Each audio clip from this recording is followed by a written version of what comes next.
বাংলাদেশ কি নিজস্ব মিসাইল তৈরির পথে এগিয়ে যাচ্ছে? বর্তমান বিশ্বের সামরিক শক্তি জাতীয় নিরাপত্তার অন্যতম প্রধান উপাদান। প্রতিটি দেশই চায় তাদের নিজস্ব প্রতিরক্ষা সক্ষমতা শক্তিশালী করতে, যাতে যে কোনো বহিরাগত হুমকি সহজে প্রতিহত করা যায়। বাংলাদেশও পিছিয়ে নেই। সেনাবাহিনী ইতিমধ্যে নিজস্ব মিসাইল তৈরির উদ্যোগ নিয়েছে এবং এ কাজে সহায়তা করতে এগিয়ে আসছে মুসলিম বিশ্বের অন্যতম সামরিক শক্তির দেশ পাকিস্তান। কিন্তু কেন বাংলাদেশ পাকিস্তানের সাহায্য নিচ্ছে? কিভাবে এই সহযোগিতা ভবিষ্যতে বাংলাদেশের সামরিক শক্তি আরো দৃঢ় করবে, আর এই প্রযুক্তি আমাদের প্রতিরক্ষা ব্যবস্থায় কতটা গুরুত্বপূর্ণ ভূমিকা রাখবে, এই সকল বিষয়ের বিস্তারিত জানাবো আজকের ভিডিওতে। চলুন দর্শক, চলে যাই মূল ভিডিওতে। পাকিস্তানকে বলা হয় মুসলিম বিশ্বের মিসাইল ভান্ডার। পাকিস্তান মুসলিম বিশ্বের অন্যতম শক্তিশালী মিসাইল সক্ষমতার দেশ। দেশটির কাছে রয়েছে বিভিন্ন ধরনের অসংখ্য ব্যালিস্টিক এবং ক্রুজ মিসাইল, যার মধ্যে অনেকগুলো পারমাণবিক হামলা চালানোর সক্ষমতা রাখে। পাকিস্তান নিজস্ব প্রযুক্তিতে অত্যাধুনিক মিসাইল তৈরি করেছে, যার মধ্যে Ghaznavi, Shaheen, Babur tactical nuclear missile অন্যতম।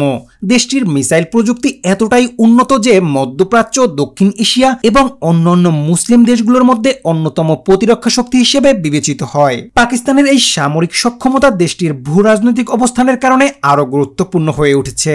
ভারত পাকিস্তান দ্বন্দ্ব এবং দক্ষিণ এশিয়ার প্রতিযোগিতামূলক সামরিক শক্তির ভারসাম্য বজায় রাখতে পাকিস্তান তার মিসাইল ভান্ডারকে আরো উন্নত করেছে। মুসলিম বিশ্বের দেশগুলোর মধ্যে তুরস্ক ও পাকিস্তানই সবচেয়ে শক্তিশালী সামরিক শক্তি হিসেবে গড়ে উঠেছে। এ কারণে যে কোনো মুসলিম দেশ যদি প্রতিরক্ষা শক্তি বৃদ্ধি করতে চায়, পাকিস্তান তাদের জন্য নির্ভরযোগ্য সহযোগী হতে পারে। কিভাবে বাংলাদেশের মিসাইল তৈরির উদ্যোগ নেওয়া হয়েছে এবং পাকিস্তান কিভাবে এতে সহায়তা করছে? বাংলাদেশ সেনাবাহিনী 2003 সালের জুন মাসে প্রথমবারের মতো নিজস্ব মিসাইল তৈরির উদ্যোগ গ্রহণ করে। বাংলাদেশের প্রতিরক্ষা দপ্তর দীর্ঘদিন ধরেই নিজস্ব সামরিক সরঞ্জাম উৎপাদনের পরিকল্পনা করছে, কিন্তু প্রযুক্তিগত ও কারিগরি সীমাবদ্ধতার কারণে এই উদ্যোগ বাস্তবায়নের বাধার সম্মুখীন হয়। বাংলাদেশের প্রতিরক্ষা শিল্প এখনো সেই পর্যায়ে পৌঁছায়নি যেখানে সম্পূর্ণ নিজস্ব প্রযুক্তিতে অত্যাধুনিক মিসাইল তৈরি সম্ভব হবে। এই সীমাবদ্ধতাকে কাটিয়ে উঠতে বাংলাদেশ সম্প্রতি পাকিস্তানের কাছ থেকে কারিগরি সহায়তা চেয়েছে। পাকিস্তানের প্রতিরক্ষা মন্ত্রণালয় ইতিবাচক সাড়া দিয়েছে। শীঘ্রই পাকিস্তানের মিসাইল বিশেষজ্ঞদের একটি উচ্চ ক্ষমতা সম্পন্ন দল বাংলাদেশ সেনাবাহিনীর গাজীপুরে অবস্থিত অর্ডিন্যান্স ফ্যাক্টরিতে কাজ করবে। তারা বাংলাদেশ সেনাবাহিনীর ডিফেন্স টেকনোলজিসদের আধুনিক মিসাইল তৈরিতে সহযোগিতা করবে এবং বাংলাদেশের জন্য উপযুক্ত প্রযুক্তি হস্তান্তর করবে। যদি বাংলাদেশ এই সহযোগিতা গ্রহণ করে, তাহলে সেনাবাহিনী কেবল মিসাইল তৈরিতেই সক্ষম হবে না, বরং দীর্ঘমেয়াদে বাংলাদেশ নিজস্ব সামরিক শিল্প গড়ে তুলতে পারবে। এটি দেশের প্রতিরক্ষা খাতে একটি যুগান্তকারী পরিবর্তন আনবে। পাকিস্তানের শক্তিশালী মিসাইল বাংলাদেশের জন্য সম্ভাব্য বিকল্প। পাকিস্তানের শক্তিশালী মিসাইলই হতে পারে বাংলাদেশের জন্য সম্ভাব্য বিকল্প। বাংলাদেশের ভূ রাজনৈতিক অবস্থান এবং প্রতিরক্ষা কৌশলের কথা বিবেচনা করে পাকিস্তানের কিছু মিসাইল বিশেষভাবে কার্যকর হতে পারে, যেগুলোর মধ্যে অন্যতম হচ্ছে শাহিন অন ব্যালিস্টিক মিসাইল। বাংলাদেশের জন্য সবচেয়ে কার্যকর হতে পারে পাকিস্তানের শাহিন অন ব্যালিস্টিক মিসাইল। এর রেঞ্জ 200 থেকে 2500 কিলোমিটার, যা বাংলাদেশ থেকে ভারতের রাজধানী দিল্লি, চেন্নাই, মুম্বাই, কলকাতা সহ গুরুত্বপূর্ণ শহরগুলোকে কভার করতে সক্ষম হবে। এই মিসাইলের অন্যতম বৈশিষ্ট্য হলো এটি শব্দের চেয়ে 12 গুণ দ্রুত গতিতে ছুটতে পারে, ফলে ভারতের আকাশ প্রতিরক্ষা ব্যবস্থা সহজে এটি ধ্বংস করতে পারবে না। এটি পারমাণবিক ও কনভেনশনাল উভয় ধরনের ওয়ারহেড বহন করতে পারে। এটি জিপিএস গাইডেন্স প্রযুক্তি ব্যবহার করে নির্ভুলভাবে টার্গেটে আঘাত করতে সক্ষম।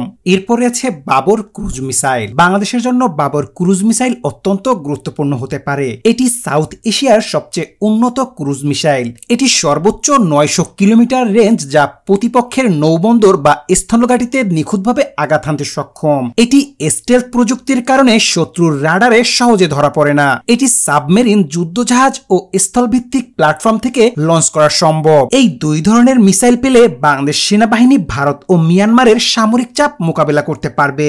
এবার চলুন জেনে নেওয়া যায় বাংলাদেশের জন্য পাকিস্তানের মিসাইল প্রযুক্তি গুরুত্বপূর্ণ কেন। বাংলাদেশ বর্তমানে যে কোনো সামরিক হুমকি প্রতিহত করার জন্য ব্যালিস্টিক ক্রুজ মিসাইলের প্রয়োজনীয়তা অনুভব করছে। বর্তমান সময়ে পশ্চিমা দেশগুলোর সাধারণত 300 কিলোমিটারের বেশি রেঞ্জের মিসাইল রপ্তানি করে না, যা বাংলাদেশের জন্য বড় একটি চ্যালেঞ্জ হয়ে দাঁড়িয়েছে। এই পরিস্থিতিতে পাকিস্তান বাংলাদেশের জন্য একটি আদর্শ সামরিক সহযোগী হতে পারে।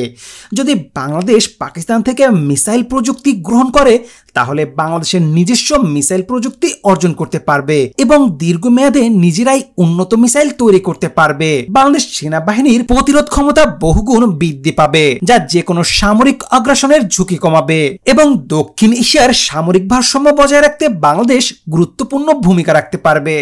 ভবিষ্যৎ কৌশল, সামরিক সম্পর্ক ও প্রতিরক্ষা সক্ষমতা। পাকিস্তান ও বাংলাদেশের সামরিক সম্পর্ক 2008 সালের পূর্বে অত্যন্ত ঘনিষ্ঠ ছিল। সেই সময় বাংলাদেশ সেনাবাহিনী পাকিস্তান থেকে নিয়মিত হালকা সমরাস্ত্র ক্রয় করত। তবে ভারতের কূটনৈতিক চাপে এই সম্পর্ক অনেকটাই শিথিল হয়ে যায়। বর্তমানে পাকিস্তান বাংলাদেশের প্রতিরক্ষা ক্ষেত্রে গুরুত্বপূর্ণ অংশীদার হতে পারে, কারণ পাকিস্তান বাংলাদেশের উভয় দেশ ভারতের সামরিক আধিপত্যের বিরুদ্ধে প্রতিরোধ গড়ে তুলতে আগ্রহী। পাকিস্তান যদি সামরিকভাবে শক্তিশালী হয় তাহলে ভারত আরও বেশি চাপে থাকবে এবং বাংলাদেশের দিক কম মনোযোগ দিবে। বাংলাদেশের সামরিক সক্ষমতা বৃদ্ধি পেলে দেশের নিরাপত্তা আরও সুদৃঢ় হবে। এই মুহূর্তে বাংলাদেশের উচিত পাকিস্তানের সঙ্গে কৌশলগত সামরিক সম্পর্ক জোরদার করা, যাতে দেশটির প্রতিরক্ষা ব্যবস্থা আরও শক্তিশালী হয় এবং ভবিষ্যতে বাংলাদেশ নিজেই মিসাইল উৎপাদন সক্ষমতা অর্জন করতে পারে। বাংলাদেশের প্রতিরক্ষা ক্ষেত্রে এটি হতে পারে একটি ঐতিহাসিক পরিবর্তন।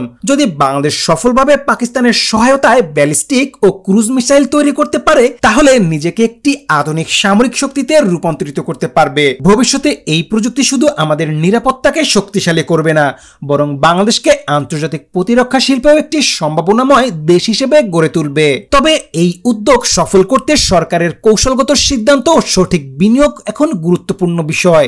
দর্শক, আপনি কি মনে করেন বাংলাদেশ কি এই উদ্যোগের মাধ্যমে নিজস্ব প্রতিরক্ষা সক্ষমতা আরো উন্নত করতে পারবে? আপনার মতামত নিচের কমেন্টে জানাতে ভুলবেন না। ভিডিওটি ভালো লাগলে লাইক, শেয়ার এবং চ্যানেলটি সাবস্ক্রাইব করার অনুরোধ রইল। দেখা হবে পরবর্তী ভিডিওতে।